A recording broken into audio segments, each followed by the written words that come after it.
거룩하신 주님의 이름으로 여러분께 말씀을 드립니다.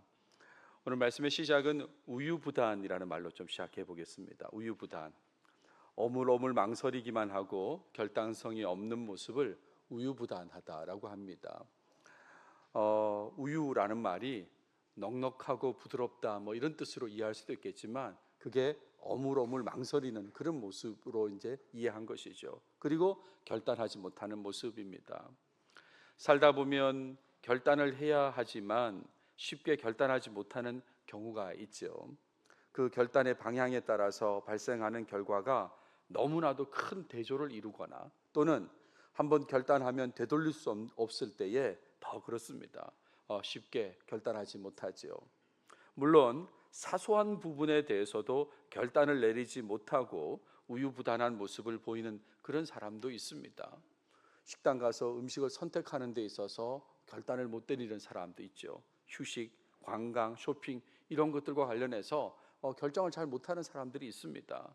그들을 향해서 결정 장애라고, 선택 장애라고 그렇게 말하기도 합니다.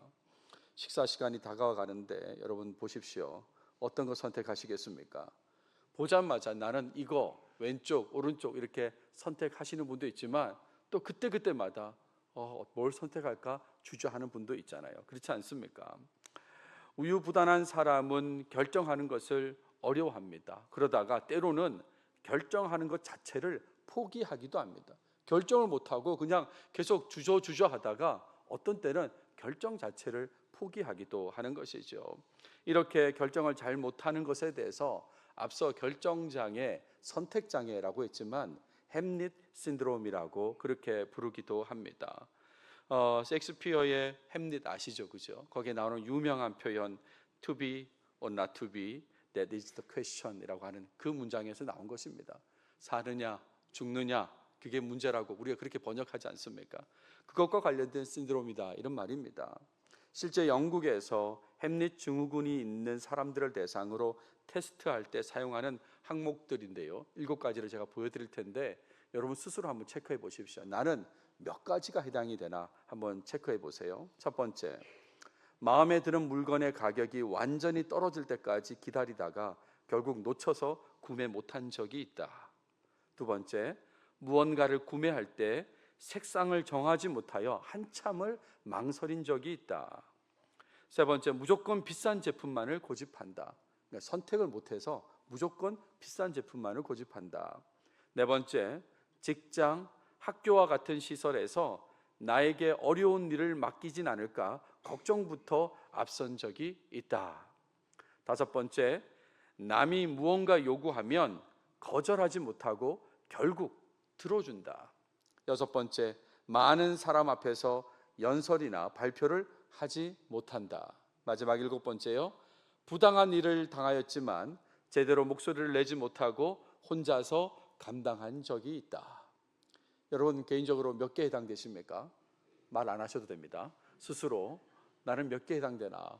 근데 거기 조사를 보니까 3가지만 해당이 되어도 햄릿 증후군이다 이렇게 하더라고요. 여러분 혹시 거의 다 아마 3가지 이상 될 것 같은데 그렇죠? 어떤 것을 결정하지 못하고 시간을 보내는 모습, 그게 바로 관망하는 모습이죠. 결정 못하고 우유부단하면서 시간을 보내는 모습, 그게 관망하는 모습입니다. 결정이 필요한 시점에 나의 모습은 어떤 쪽에 더 많이 가까운지 한번 생각해 보세요. 관망 쪽으로 많이 가까운가 아니면 결단 쪽으로 가까운가? 관망을 통한 신중함도 필요합니다. 그렇죠? 급하게 하면 또 실수할 수 있으니까 관망하면서 신중한 자세를 가지는 것도 필요합니다. 하지만 너무 관망의 시간이 길어져서 마땅히 결정해야 될 순간을 놓친다면 그건 정말 문제지 않겠습니까? 이건 정말 문제예요. 오늘 본문에 등장하는 요셉의 형들 중에 대부분은 관망의 모습을 보여주었습니다. 살아가는데 꼭 필요한 양식이 떨어지고 또 이미 시므온이 감옥에 있은 지도 오래되었음에도 불구하고 여전히 관망만 했던 것입니다. 그런데 이 상황에서 결단을 내리고 행동한 사람이 있습니다. 그에게 주목하면서 오늘 신앙적 교훈을 얻고자 합니다. 오늘 중간 부분을 읽어주셨는데 43장 1절부터 15절까지를 한번 다뤄보도록 하겠습니다. 자, 본문을 보시면 오늘 본문은 요셉의 형들이 가나안 땅으로 돌아왔습니다. 아버지 야곱을 만나서 이집트에서의 상황, 그 어려움을 전달했어요. 그리고 야곱은 베냐민의 이동을 반대했습니다. 여기까지가 우리가 지난 시간에 본 내용이에요. 그리고 오늘은 그 이후 내용인데, 혼자 감옥에 있는 시므온을 구하기 위한 노력, 그리고 베냐민을 데리러 가기 위한 그 추가 노력 없이 지금 시간만 그렇게 흘러간 그런 상황이 나타난 것입니다. 이 상황에서 더 힘든 환경이 나타나는 게 43장 초반에 등장합니다. 보세요. 1절 2절인데 일단 기근이 더 심한 어려운 환경이 나타나게 됩니다. 게다가 이집트에서 가지고 온 양식도 떨어진 그런 환경이에요. 그 양식을 먹으면서 아마 수확의 상황을 지켜봤을 텐데, 근데 그때까지 긴 시간이 흐른 것이죠. 그렇잖아요. 이 양식을 가져온 걸 먹으면서 다음 수확은 좋아지겠지 했는데 좀 더 큰 기근이 와서 좀 수확이 좋지 않습니다. 그러니까 더 긴 시간이 흘렀다 이런 말이죠. 그때까지 계속 기다리다가 지금 어려운 상황이 됐습니다. 제가 임의로 긴 시간이라고 한 건 아니고요. 본문을 읽다 보면 10절에 이런 내용이 나옵니다. 우리가 지체하지 아니하였더라면 벌써 2번 갔다 왔으리다 라는 그런 표현이 나와요. 그러니까 정말 이 가나안 땅에서 이집트까지 얼마나 멀겠습니까? 거기를 2번 왔다 갔다 할 수 있는 그 시간을 흘려보냈다. 좀 그런 시간이 흘러간 것입니다. 그리고 이제 기근이 심하고 그리고 양식은 떨어지고 이런 상황이 되었어요. 이때 야곱이 아들들한테 말합니다. 다시 가서 우리를 위하여 양식을 조금 사오라 라고 아들들한테 말합니다. 그런데 아버지 야곱의 이 요청은 아들들이 수행하기에 매우 힘든 것이라는 걸 여러분 잘 아실 것입니다. 동생 베냐민을 데리고 가는 것을 여전히 반대하면서 양식을 구해오라고 했기 때문에 그런 거죠. 베냐민 데리고 가야 되는데 그 얘기는 안 하고 그냥 이집트 가서 양식 구해오라고 하니까 이거는 수행하기가 너무 힘든 것입니다. 한편 야곱이 이런 요청을 한 것은 베냐민을 데리고 가야 한다는 것을 진실이라고 받아들여지지 않았기 때문이다라고 생각할 수 있는 거죠. 시므온은 감옥에 있다 그러면서 가지고 간 돈은 도로 가져왔고 양식도 가져왔잖아요. 그래서 어쩌면 야곱 입장에서는 시므온을 팔았나 뭐 이런 생각도 했을지 모르겠는데, 아무튼 야곱은 베냐민을 고려하지 않고 아들들한테 이집트 갔다 오라고 그렇게 한 것이죠. 이때 유다가 나섭니다. 유다가 이전에 방문했을 때 들은 이집트 총리의 경고를 아버지한테 다시 알려줍니다. 3절에 보시면 너희 아우가 너희와 함께 오지 아니하면 너희가 내 얼굴을 보지 못하리라. 아버지 이렇게 얘기했습니다. 이집트 총리가 이렇게 얘기했습니다 라고 하는데 이걸 정말 강조하고 싶었던 거예요. 그러니까 3절에서 얘기했던 걸 똑같이 5절에서 또 얘기합니다. 너희의 아우가 너희와 함께 오지 아니하면 너희가 내 얼굴을 보지 못하리라. 똑같은 얘기인데 우리말 번역은 너희의 이렇게 조금은 그 부분만 다르죠. 아무튼 똑같은 얘기를 반복하면서 꼭 데리고 가야 됩니다. 베냐민을 데리고 가지 않으면 양식을 구할 수 없다는 것을 강조해서 말합니다. 그러면서 아버지께서 베냐민을 보내주시기만 하면 양식을 구하러 이집트로 떠날 것이라고 그렇게 얘기해요. 아버지께서 우리 아우를 우리와 함께 보내시면 우리가 내려가서 아버지를 위하여 양식을 사려니와 아버지께서 만일 그를 보내지 아니하시면 우리는 내려가지 아니하리니 라고 했죠. 소용이 없다니까요. 그러니까 내려가지 않겠습니다 라고 했습니다. 이 말은 아버지의 결단을 촉구하는 것이다 라고 할 수 있죠. 자, 이런 상황에서 야곱과 아들들의 대화가 나오는데 야곱이 아들들한테 이런 얘기를 합니다. 유다의 말이 사실이라면 그렇다면 너희가 잘못한 거 아니냐 이렇게 되는 거예요. 진짜 베냐민을 데리고 가야 되는 게 맞는 사실이라면 너희가 잘못했다고 이렇게 얘기합니다. 너희가 어찌하여 너희에게 또 다른 아우가 있다고 그 사람에게 말하여 나를 괴롭게 하였느냐. 동생이 있다는 말을 왜 했느냐고 그렇게 얘기하는 거죠. 기근의 상황이지만 여전히 베냐민을 보내고 싶어 하지 않는 그런 마음이 담겨져 있는 이 야곱의 말이었습니다. 그랬을 때에 유다를 제외한 아들들이 야곱한테 말하는 거죠. 총리의 묻는 말에 대답한 것일 뿐이다 그렇게 말하는 것입니다. 너희에게 아우가 있느냐 하기로 그 묻는 말에 따라 그에게 대답한 것이니 그가 너희의 아우를 데리고 내려오라 할 줄을 우리가 어찌 알았으리까. 라고 그렇게 대답을 하는 거죠. 우리가 먼저 동생 얘기하지 않았습니다. 총리가 동생이냐고 물어봤고 있다고 하니까 데리고 오라고 한 겁니다. 어쩔 수 없었습니다 라고 그렇게 얘기하죠. 유다를 제외한 그 형제들은 관망만 하다가 겨우 유다를 돕는 듯한 말을 하는 정도이지만 어쩔 수 없었다고. 하지만 여전히 소극적인 모습이고 그리고 여전히 관망하는 그런 태도로 지금 일관하고 있는 것이죠. 이랬을 때에 8절부터 10절에서 유다가 설득하는 모습을 보입니다. 결단을 한 거죠. 아버지를 설득하려 나선 것입니다. 일단 핵심은 이겁니다. 첫 번째는 양식을 구하지 않으면 가족들이 죽는다라는 그 얘기를 해요. 양식 없으면 가족들이 죽습니다. 그래서 베냐민을 데리고 가야 된다, 그 얘기를 하는 거예요. 그러면 우리와 아버지와 우리 어린 아이들이 다 살고 죽지 아니하리다 라고 그렇게 얘기하죠. 소위 부성의 본능에 호소하면서 아버지를 설득하는 거죠. 아버지, 지금 양식 안 구하면 아이들까지 다 죽습니다 라고 그렇게 얘기하는 거죠. 그러니까 베냐민 데리고 가야 됩니다, 그렇게 얘기를 해요.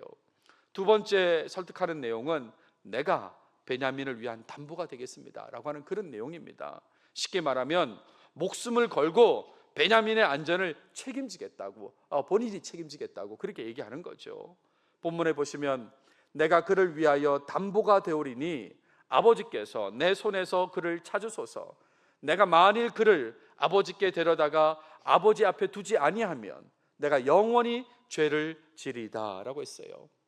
이 구체적인 내용, 함의가 무슨 뜻인지를 정확하게 알기는 힘들지만 내가 영원히 죄를 짓겠습니다 라고 하는 것은 내가 베냐민 데리고 오지 않으면 나를 죽이셔도 좋다, 이렇게 이해할 수도 있고요. 늘 죄의식을 갖고 살겠다, 아버지가 나를 죽이지 않을 수도 있으니까 그러면 늘 죄의식을 갖고 살겠다, 이렇게 이해하기도 합니다. 아무튼 강력하게 얘기하는 거죠. 내가 책임지겠습니다. 그 전에 루벤은 어떻습니까? 자기 아들 둘을 죽이라고 그렇게 얘기하잖아요. 근데 그런 차원이 아니고 지금 유다는 자기를 죽여도 된다고, 내가 영원히 죄를 짓겠습니다 라고 하면서 설득을 하죠. 세 번째는 아까 보여드린 겁니다. 너무 시간이 많이 흘렀다는 거예요. 우리가 지체하지 아니하였더라면 벌써 2번 갔다 왔으리다, 2번, 그런 거죠. 근데 이 말은 좀 다르게 생각하면 이집트에서 있었던 상황은 사실이라는 걸 얘기하는 거지 않습니까? 아버지는 믿지 못하고 있는 상황인데 정말 이집트에서 있었던 상황, 그 총리가 했던 얘기는 사실이라는 거죠. 양식과 시므온을 고려할 때에 지금 하루라도 빨리 서둘러야 된다, 지금 시므온은 오랫동안 지금 감옥에 있는 것이다, 그렇게 얘기하면서 아버지를 설득했습니다. 그랬을 때에 11절부터 14절에 보시면 야곱이 결단하는 내용이 나옵니다. 이 말은 무슨 말입니까? 설득되었다는 거죠. 유다의 말에 야곱이 설득되어서 말하는 것인데 일단은 제일 중요한 말을 합니다. 이집트로 가라고, 이집트로 가라고. 근데 그냥 가는 건 아니고 세 가지를 가지고 가는데, 일단 첫 번째, 예물을 가지고 가라 그럽니다. 예물을 가지고 가라. 성경에 보시면 예물이 유향, 꿀, 향품, 모략, 유향나무 열매, 감복숭아 이렇게 되어 있는데 이런 나름의 귀하다고 생각되는 것들을 가지고 조금씩 가지고 가라고 그렇게 얘기하죠. 두 번째는 갑절의 돈을 가지고 가라 그랬습니다. 지난번에 지급하지 않았던 돈까지 해서 갑절의 돈을 가지고, 비용을 가지고 양식을 사러 가라 그랬어요. 마지막 세 번째, 제일 중요한 거 뭡니까? 베냐민 있잖아요. 베냐민을 데리고 가라 라고 그렇게 야곱이 결단하면서 얘기를 합니다. 두 번째는 하나님의 은혜를 기대하면서 말합니다. 그 기대라는 것은 총리가 시므온과 베냐민을 돌려보내기를 원한다는 거죠.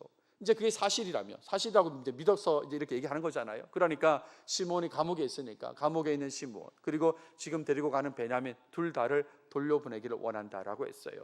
그러면서 이후의 상황을 하나님께 맡기게 되는 것입니다. 본문에 보시면 내가 자식을 잃게 되면 이르리로다 라고 그렇게 되어 있는데, 가끔 이 본문을 좀 체념했다고, 그냥 잃게 되면 잃는 거지 이렇게 그냥 체념식으로 이해하는 사람들이 있는데 그렇지 않습니다. 이것은 하나님의 인도하심을 신뢰하는 거죠. 하나님께서 만약에 그렇게 인도하신다고 해도 나는 그렇게 받아들이겠다라는 그런 차원인 것입니다. 하나님을 신뢰하면서 한 말이고, 핵심은 돌려보내기를 원한다, 하나님 은혜 받기를 원한다, 그런 얘기이지요. 그렇습니다. 그래서 마지막 15절에 요셉의 형들이 이제 이동하게 되는데 아버지의 말씀대로 행하면서 이동하게 됩니다. 아버지 말씀대로가 뭡니까? 예물을 준비하고 그리고 갑절의 돈을 준비하고 베냐민을 동행해서 이렇게 이동하게 되었다, 이런 말이에요. 우리 성경에는 금방 이집트에 도착한 것처럼 되어 있지만 긴 시간이 흘렀을 것입니다. 그리고 이제 이집트에서 다시 요셉을 만나는 장면이 나타납니다. 애굽에 내려가서 요셉 앞에 서니라라고 되어 있는데, 이제 이 문장을 통해서 새로운 상황이 전개되는 것이죠. 우리는 이미 뒤의 내용을 알고 있습니다. 43, 44, 45장에 이어지는 내용을 알고 있지만 아무튼 이제 다시 애굽으로 가서 이집트에서 요셉을 만나는 장면부터 새로운 상황이 진행된다, 이런 말이에요. 여기까지가 오늘 본문입니다. 오늘 본문은 요셉의 형들이 다시 이집트로 이동할 수 있었던 과정의 내용이다라고 할 수 있죠. 긴 시간이 지나고 양식은 떨어진 상황에서 아버지 야곱이 아들들에게 양식을 구하러 이집트로 가라고 했을 때의 상황입니다. 야, 양식을 구하러 가라고 했을 때에 대부분의 요셉의 형들은 관망했다고 그랬죠. 관망했습니다. 아무 얘기하지 않았습니다. 그런데 유다만이 베냐민을 데리고 가야 된다는 것을 아버지에게 말했습니다. 총리가 했던 말을 2번이나 반복해서 강조하면서 베냐민 데리고 가야 된다고 그렇게 강조해서 얘기하죠. 그랬을 때에 야곱이 왜 동생을 언급했냐고, 굳이 동생을 말할 필요가 뭐가 있었냐라고 또 말했을 때에 대부분의 요셉의 형들은 어쩔 수 없음만 말하죠. 어쩔 수 없었다고, 또 그것만 말하고 다시 관망하는 자세를 취하고 있는데, 유다는 자신의 목숨을 걸고 베냐민의 안전을 지키겠다고 결단하고 말했던 것이 오늘 본문에 나오지 않습니까? 그랬을 때에 야곱도 결단했습니다. 하나님의 은혜를 기대하면서 베냐민을 다른 아들들과 함께 이집트로 보내게 되었다, 이런 말이죠.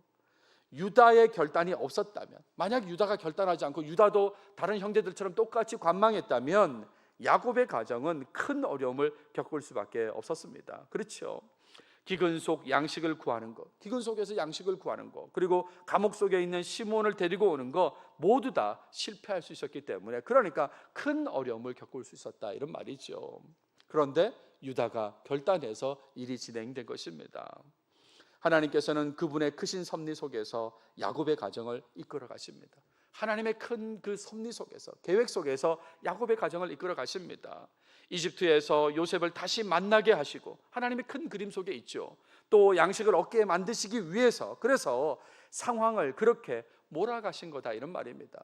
지금 야곱 가정에 이 상황을 이렇게 몰아가신 거죠. 그래서 이집트로 가도록 그렇게 만드셨다, 이런 말이에요. 기근이 더 심각하게 펼쳐지게 하신 것입니다. 하나님께서 그렇게 하신 것인데, 이런 상황에서 관망하는 사람도 있고 결단을 하는 사람도 있었다, 이런 말이죠. 관망하는 사람들은 많았고 소수가 결단했다, 이런 말입니다. 결과적으로 생각하면 빨리 결단할수록 더 좋았을 그런 상황이죠. 그렇지 않습니까? 빨리 결단할수록 더 좋았을 상황이었습니다. 관망하면서 지체하는 바람에 이집트에 2번이나 갔다 올 시간만 흘려보냈다, 이런 말입니다. 그런 긴 시간이 흐르는 동안에 계속 지켜보고만 있었다, 이런 말이에요. 그나마 유다의 결단으로 야곱도 결단을 하게 되어서 베냐민을 데리고 이집트로 이동하게 되고 요셉을 만나게 되었습니다. 그리고 이후에 동생 요셉을 확인하게 되죠. 물론 좀 더 그 이야기가 진행이 되고 나서 알게 되지만 어쨌든 다시 이집트로 갔기 때문에 거기서 동생 요셉을 확인하게 되는 것입니다.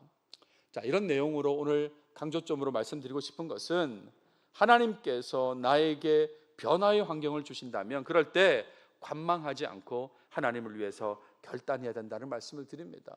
우리 삶에 변화가 나타날 수 있잖아요. 그러니까 그런 변화가 나타날 때에, 그럴 때 관망하지 마시고 하나님을 위해서 결단하길 바란다, 그 말씀을 드리려고 합니다. 때로는 하나님께서 주시는 환경이 어려움으로 나타날 때가 있습니다. 하지만 그런 어려움의 환경도 나를 유익하게 하기 위해서 허락하신 것이다, 그렇게 생각해야 되는 것입니다. 하나님께서 베푸시는 은혜와 연결된 어려운 환경이다 라고 생각하고 하나님을 위해서 결단해야 되는 거죠. 삶 속에 나타나는 환경의 변화 속에서 하나님을 생각하면서 내가 해야 하는 일에 대해서 신앙적 결단을 내리고 실천해야 된다, 그런 말씀을 드립니다. 삶의 환경에 변화가 나타나고 있음에도 불구하고, 지금 변화가 나타나고 있어요. 이전에 못 보던 것이 보이고 느껴지고 하는 그런 환경의 변화가 있음에도 불구하고 우유부단한 모습으로 관망만 한다면 너무나 너무나 안타까운 것이다 는 말씀을 드립니다.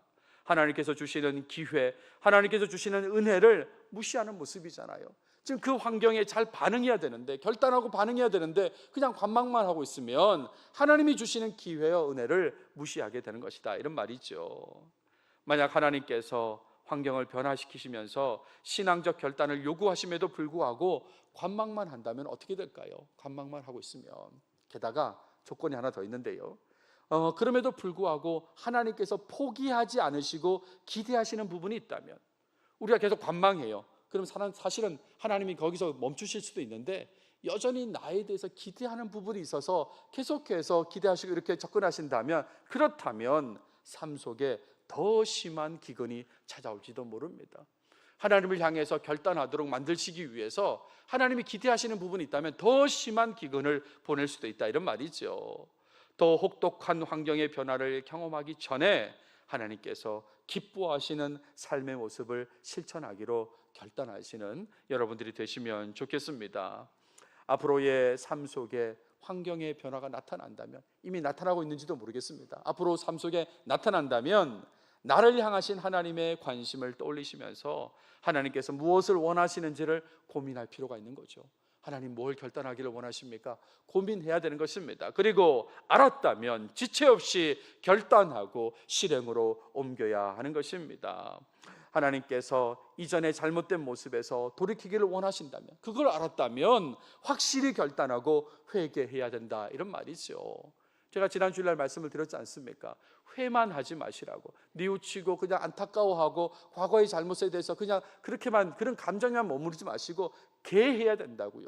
개과천선해야 된다고 제가 그렇게 말씀드렸잖아요.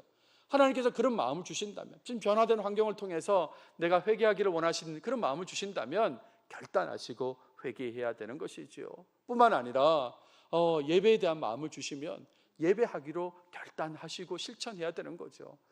수요 예배 나가야 되는데, 금요 기도에 나가야 되는데, 그냥 마음만 먹고 있는 게 아니라 관망하고 우유부단하게 있는 게 아니라 하나님이 원하신다는 걸 알았다면, 그렇다면 결단해야 된다, 이런 말입니다. 결단하고 예배 자리로 나가야 되는 거죠. 기도도 마찬가지입니다. 나 기도해야 되는데 새벽에도 기도해야 되는데 라고 그런 마음을 주신다면 결단해야 된다, 이런 얘기죠. 전도도 마찬가지입니다.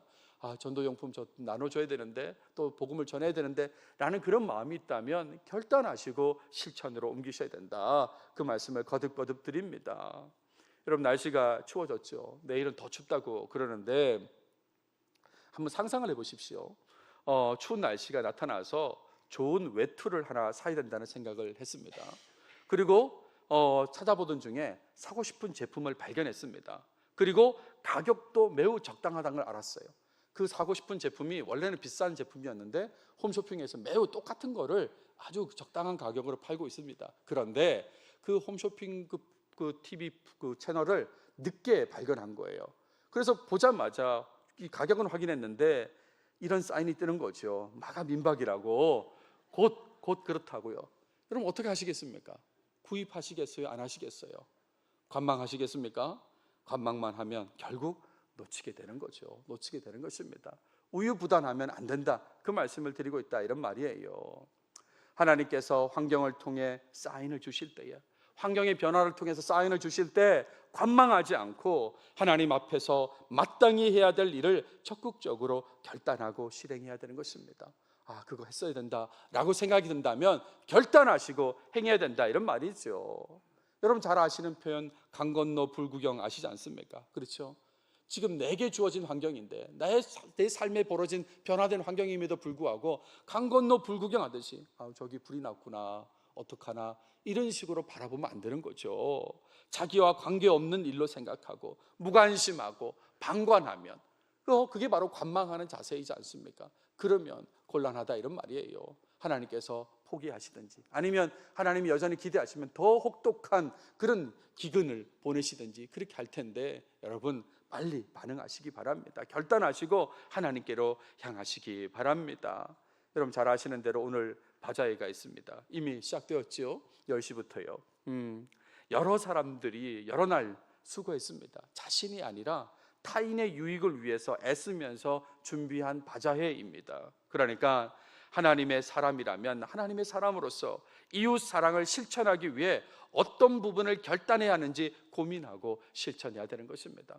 내가 오늘 저기서 어떻게 할까를 떠올리시고 그러면서 결단하시고 실천하는 게 필요하다, 이런 말이지요. 관망만 하는 것은 지양해야 하는 것입니다. 오늘 올해도 그냥 맞아야 하는구나, 그리고 관망하고 지나치고 이런 모습은 지양해야 되는 것입니다. 야고보서에 보시면 이런 표현이 나와요. 배고프다 그러니까 배부르게 하라고 말을 하는 거예요. 춥다 그러니까 따뜻하게 하라고, 배부르게 하라, 따뜻하게 하라, 이 말만 하는 건 소용없다는 거예요. 그러면서 야고보서 2장 7절에서 이렇게 얘기하죠. 행함이 없는 믿음은 그 자체가 죽은 것이다. 죽은 것이다. 그러니까요, 여러분 다 하나님의 사람이시고 이웃 사랑을 실천해야 된다는 걸 다 알고 계신다면, 그렇다면 지금 우리 교회에 변화된 환경이지 않습니까? 그 변화된 환경을 보시면서 왜 하나님이 나한테 이런 환경을 주셨을까 생각하면서 어떤 걸 결단하고 어떤 걸 실천해야 되는지 좀 이렇게 생각하시고 결단하고 실천하시면 좋겠습니다. 또 단기 선교를 또 준비하고 있다는 것도 아실 것이에요. 그렇죠? 이 땅에 와서 살고 있는 이주민들을 향한 하나님의 마음, 하나님의 비전을 깨닫기를 원하는 마음으로 준비하고 있습니다. 여러분 가운데 지상명령 모르는 분 계십니까? 다 알고 계시잖아요. 지상명령을 알고 있는 사람으로서 어떻게 하는 것이 함께 하는 것인지 고민하고 결단할 필요가 있는 거죠. 팀원으로 참여하는 사람뿐만 아니라 아닌 사람들도 한 교회 공동체로서 이 일을 위해서 어떻게 하는 것이 함께 하는 것일까 생각하고 그리고 결단하고 실천하는 게 필요하다, 이런 말입니다. 여전히 나와 관계없는 단기 성료라고 혹시 그렇게 생각하십니까? 그래서 중보기도를 하지 않는 모습을 보이시겠습니까? 이거는 곤란한 것이죠. 하나님께서 어떤 마음을 주신다면, 특별히 이 기도나 어떤 함께함에 대한 마음을 주신다면 결단하시고 실천하시기 바랍니다. 오늘 말씀을 정리하겠습니다. 삶 속에 변화된 환경이 나타날 때에 이런저런 환경이 나타나잖아요. 그럴 때에 하나님을 먼저 떠올리십시오. 그리고 하나님 앞에서 마땅히 해야 될 일, 그 일을 결단하고 실천하시는 여러분들이 다 되시면 좋겠습니다. 때로는 그 환경이 힘들다고 해도, 어려운 환경이 있을 수 있습니다. 힘들다고 해도 하나님께서 은혜를 주시기 위한 환경이라는 것을 아시고 하나님께서 기뻐하시는 일, 그 일을 결단하시길 바라요. 자꾸 우유부단하게 관망하다가 하나님의 은혜를 놓치는 사람은 우리 교회 공동체 가운데 아무도 없었으면 좋겠습니다. 부디 하나님께서 기뻐하시는 일을 결단하고 행하시는 우리 모두가 되길 바랍니다. 기도하겠습니다. 하나님 감사합니다. 오늘 또 우리에게 창세기를 통해서 말씀해 주셔서 감사합니다. 특별히 요셉의 형들 가운데 유다가 결단하고 나갔던 그 모습에 주목해서 말씀을 나누었는데, 하나님, 우리도 하나님 앞에서 결단하고 실천하는 모습, 그런 모습을 보이게 도와주시옵소서. 특별히 하나님께 주시는 변화된 환경을 보았을 때에 하나님께서 무엇을 원하는지 고민하게 하시고, 그래서 알게 되었을 때 정말 결단하고 지체 없이 실행하는 모습이 우리 삶에 꼭 나타나게 도와주시옵소서. 누구의 삶에도 하나님께서 말씀하심에도 불구하고 주저하고 우유부단하게 관망하는 모습 나타나지 않도록 주여 도와주시옵소서. 이 모든 말씀 예수님의 이름으로 기도드렸습니다. 아멘.